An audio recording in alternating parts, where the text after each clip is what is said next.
Hay mucha información cruzada sobre el tema retenciones, a la enorme expectativa y sobre todo a la algarabía que generó en el mercado la baja a cero de soja, como así también en carnes. Evidentemente se sucedieron horas bastante frenéticas para las liquidaciones, al punto que se alcanzó una cifra récord en el día de ayer de 7.000 millones, que en realidad hubiese podido ser un número más si es que no estaba contenido esa cifra, ese número, en la cláusula que finalmente dijo que las retenciones podían terminarse el 31 de octubre en esa condición de cero, o si se alcanzaba esa cifra, cláusula que no habíamos tenido en la primera lectura demasiado presente. Y le voy a preguntar a Diego Alonso de la Sociedad Rural si efectivamente contemplaban un panorama como este. Primero el de la baja a cero, que fue realmente un bombazo informativo, y después la situación que se generó en el día de ayer. ¿Cómo va? Buenas noches. ¿Qué tal? Buenas noches y buenas noches a toda la audiencia. Gracias por acompañarnos. No, por favor, un gusto, como siempre. Esta semana, estos 3 días de la semana han sido para los productores de mucha algarabía a incertidumbre, ¿o cómo lo describiría usted a este clima de los últimos días? No sé si para los productores, pero sí para los dirigentes, muy intensos. Y me acuerdo, el lunes estábamos en una reunión con el Consejo de Carfe y aparecen los tweets a las 7:15, 7:30 de la mañana anunciando retenciones cero, que incluso hasta preguntábamos si era cierto, si no era un fake. Mucho ahí bueno, pero siendo críticos, digamos, retenciones cero es lo que pedimos. Históricamente. No como dijo Lázari, que nunca en la vida él lo vio, no. Yo lo vi en la época de Menem, había retenciones cero, se reinstauran en el gobierno de Duhalde, cuando el ministro Paulón de la provincia de Santa Fe pasa a ser secretario de Agricultura de la Nación, cuando se ponen las retenciones renuncia porque estaba en contra.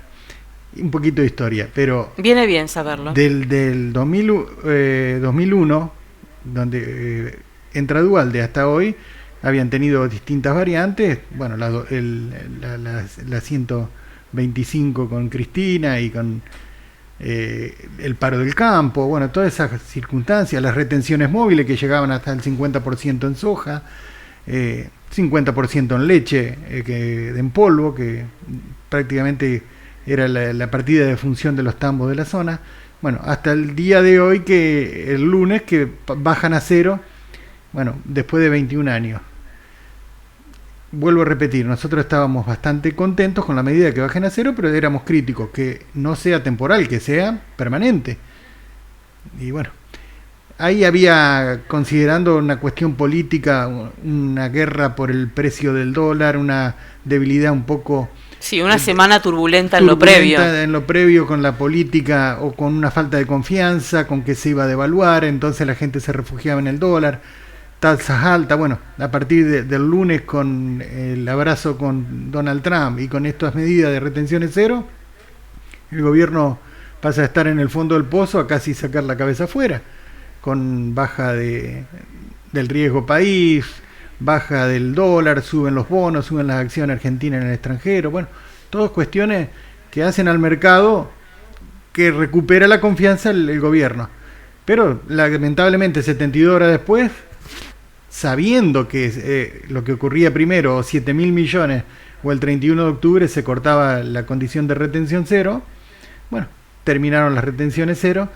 Ya el mercado, previendo esto, me parece que ya el martes a la tarde ya tenía un precio medio planchadito, no era todo el precio que podían pagar, y ya el del 24, que fue ayer, ya está prácticamente en el mismo precio de la semana anterior, que era 450.000 pesos, con el dólar a 1.500, hoy está ayer fue 461, con el dólar a 1.300, bueno, ahí hay un poquito más, a lo mejor, que quedó la colita de la retención cero. Hay que ver qué pasa mañana o pasado en el mercado. Pero bueno, ojalá que algunos productores hayan podido utilizar este precio, que fue al final el día martes, porque el lunes no se sabía qué iba a pasar. Y eso, sobre todo los productores, a lo mejor somos medios cautos o medios lerdos. Entonces vamos a ver qué pasa. Jamás nos imaginamos que iba a durar 72 horas o 2 días de mercado, porque el lunes prácticamente no lo contamos, martes y miércoles se acabó la cuota de 7.000 millones, ¿no? Y en relación a lo que significa esta medida por tan pocos días, ¿llegó al productor o no? Porque escuché algunas declaraciones, las que más me sorprendieron, se lo dije fuera de aire, fueron las de Pino, de alguna manera cuestionando todo esto, pero también acabo de leer a Matías Longoni, que es un periodista especializado, y él es bastante más crítico y acá señala una especie de componenda entre exportadores y gobierno para liquidar rápidamente estos dólares. Bueno, lo que dice Pino y la sociedad rural argentina ven que solo los productores o mercadería de los productores se liquidaron 2.800 millones de dólares aproximadamente, sí, que ese es el dinero que llegaría a los productores, y que el resto, los 4.000 y pico, 4.100 o 4.200 que estarían faltando a los 7.000 es mercadería o que ya tenían las exportadoras comprado o que van a salir a comprar con el precio de retenciones al 26% nuevamente. Ahí hay unas cuestiones de mercado que ni siquiera yo termino de entender, porque la mercadería es disponible, como dice la pizarra, es mercadería que ya está en el puerto o en las terminales del puerto, incluso a veces está embarcada y no está informada. Bueno, cuestiones así que hacen al mercado de grano que prácticamente no nadie ustedes lo conoce. No, yo no lo conozco. Sí puede haber gente de los productores que lo conozcan, pero en general hay que ser un experto en ese tema. Pero porque las exportaciones se asientan con cierta anticipación. Algunos pueden, por ejemplo, hacer operaciones de futuro. Yo puedo vender la soja el año próximo a $325, creo que está, y cobrarlo el año que viene a lo que esté el dólar, porque es un mercado internacional. De esto tiene que quedar, si bien a lo mejor los productores nos gustó al principio, ahora no nos gusta tanto porque no lo pudimos aprovechar. Hoy pensaba, ¿no? Favor con dólar se paga, no favor con favor se paga. A lo mejor estos 7.000 millones o estos 5.000 que entran urgente, las exportadoras, que son principalmente el 80%, están 5 grandes, ¿no? Los dólares creo que tienen 72 horas. El viernes o lunes ya van a tener los 7.000 millones en el Banco Central, que van a entrar al circuito financiero y van a seguir enfriando o planchando lo que el gobierno pretendía. Le costó 1.200 millones de dólares no recibir el dinero de esa soja, pero recibió 7.000 millones, lo que nos hace pensar que lo que decimos siempre los productores, que las retenciones cero serían mucho más convenientes que retenciones al 26%, ¿no? Porque entraría montón de plata, entraría montón a los pueblos y el dinero circula. Lo cobrarían con impuestos provinciales, lo cobrarían con impuestos nacionales. Bueno, una cuestión de intervención del mercado que no nos gusta, que pensamos que tiene que ser más previsible el mercado, que no se puede mediante un tuit un lunes a la mañana voltear las retenciones y a las 72 horas sin tener un relojito, un manómetro de cómo iba la venta, cortar la retención cero. Bueno, hay que ser más previsible, hay que darle previsibilidad al negocio de todo, ¿no? En carnes, en cambio, sí, siguen hasta el 31 de octubre. Sí, pero en carne es más difícil de aprovechar porque hay un componente de venta, de precio que se compone con el mercado interno, que se compone con las exportaciones. Realmente tener exportaciones en carne o tener la exportación en sorgo o tener exportación derechos de exportación en sorgo, en girasol, en economías tan pequeñas, hace más mal que bien.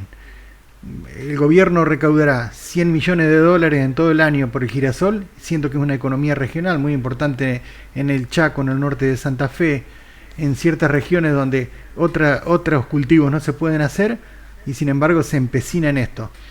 El sorgo lo mismo, el sorgo es una alternativa para los campos más del norte, de campos inferiores, y sin embargo está con esto de retenciones a las exportaciones, el sorgo que el gobierno no recauda nada, o como las exportaciones de cerdo, que se exportan las patitas de cerdo que acá no se comen y realmente generan más problemas a los productores de cerdo que el ingreso que le genera al gobierno. Entonces hay que sentarse a charlar, no puede haber un diálogo cortado o hacer una reunión por año con la mesa de enlace, el gobierno, no digo el presidente, ¿no? El secretario de Agricultura, ministro de Economía, empezar a tildar puntos, a poner en agenda retenciones cero y empezar a hacer un cronograma de bajada.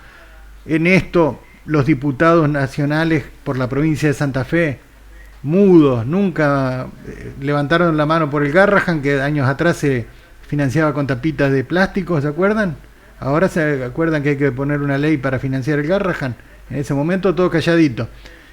Entonces, poner en agenda una reforma impositiva donde estén las retenciones cero, donde haya una reforma laboral para que sea más fácil tomar empleos, para que sea más fácil dar empleo para las industrias, para los productores, para todo el mundo, bueno, eso sería mucho más beneficioso que no tener estas corridas, estas atajadas de dólar con el dinero de los productores, de la soja que se vende, que no se vende, que al final estamos viendo que somos los protagonistas de la economía argentina, pero nunca somos reconocidos ni siquiera con una palmadita en la espalda, ¿no? No me imaginé que quedara tanta soja por liquidar. Se vio en estos días eso sí, también. Sí, incluso a partir de esto no creo que quede tan poca. Había 15, 16, 17 millones de toneladas, de acuerdo a los distintos, y se han liquidado 5, así que quedan todavía 11, 10,